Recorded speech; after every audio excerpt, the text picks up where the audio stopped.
So in this final segment, I want to talk more about the ambiguity problem and give you some examples of how ambiguity comes up in the kind of grammar that I've just shown you. Okay, so the first source of ambiguity we're going to consider is part-of-speech ambiguity. And this is actually something we saw with the lectures on part-of-speech tagging earlier in this course. It corresponds to the observation that many words in English can take multiple possible parts of speech. So here's one example. The word duck can be a singular noun, but it can also be an intransitive verb. So it's ambiguous for its part of speech. These types of part-of-speech ambiguity frequently lead to multiple possible path structures for a particular sentence.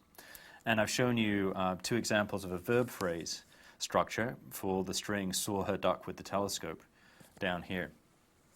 So in this first structure, duck is a singular noun. And this structure basically corresponds to the interpretation where somebody is seeing the duck using the telescope to see the duck. Let's look at this second structure. In this case, we have duck as an intransitive verb, and actually we have her duck as a sentence embedded within this verb phrase. It's in fact, the sentence is an argument to the verb saw, forming a VP here. This interpretation basically corresponds to the interpretation where I'm seeing somebody duck using the telescope to see that person duck. So here I have a real duck in the world, and here I have somebody ducking. Okay, so you see these two different interpretations. So that's a first source of ambiguity, part-of-speech ambiguity. A second source is prepositional phrase attachment.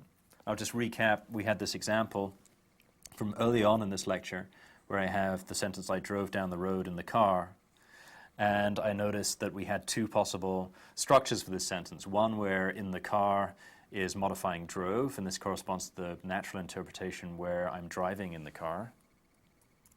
But as we said, there's the second somewhat crazy interpretation where the road is actually located in the car, and in that case the prepositional phrase is actually underneath this noun phrase. So I want to give a second example of a prepositional phrase attachment ambiguity, which I think illustrates an interesting property. So here we have a sentence, John was believed to have been shot by Bill.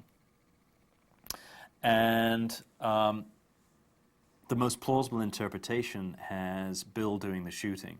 So this prepositional phrase by Bill modifies shot, essentially. Okay, so somebody believes that Bill shot John. There is actually a second interpretation here, which is much less intuitive, at least for humans, which is that by Bill, this prepositional phrase modifies the verb believe. So let's actually just paraphrase these two interpretations. The first is that Bill shot John.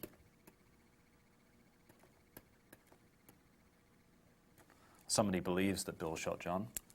And the second interpretation has Bill believed that John has been shot. So this prepositional phrase by Bill can modify shot, corresponding to the reading that Bill has been doing the shooting, or it can modify believed, where Bill is doing the believing. What's interesting about this example is that it shows that there's a very strong preference by humans for prepositional phrases to modify the most recent verb.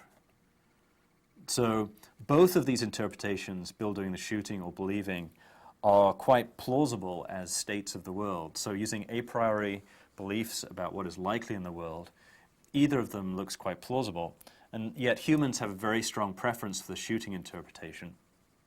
And the reason behind that is that there's a strong preference for prepositions to modify the most recent verb in a sentence.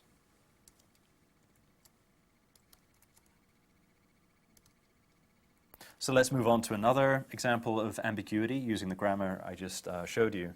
And this concerns noun pre-modifiers.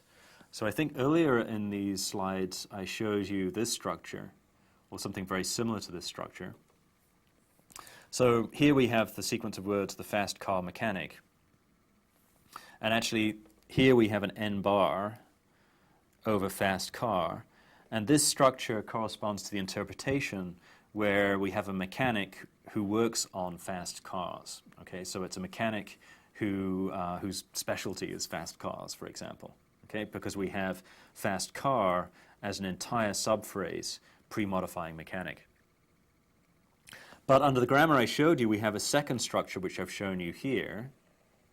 And in this case, we have a car mechanic who is fast. So this adjective modifies this entire substring car mechanic. Okay, so it's a car mechanic who in addition is fast. So an ambiguity here. Is it a mechanic who works on fast cars, or is it a car mechanic who is fast? And we end up with two different structures. This kind of ambiguity within noun pre-modifiers is absolutely prevalent, and you see it everywhere in sentences in English and other languages.